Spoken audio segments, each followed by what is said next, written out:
Cik es esmu dzirdējis, tad bērni esot mūsu nākotne. Laikam jau šī teiciena pamatā ir fakts, ka tad, kad bērni izaug, viņi mums maksā pensijas. Lai vai kā, šodien es tev nestāstīšu par pensijām, bet gan par produktu, kas radīts tieši jaunākajai paudzei.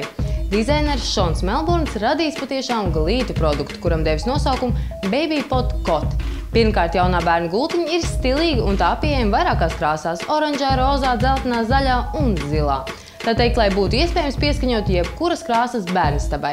Otkārt, gultiņas augša ir atdalām no rāmja.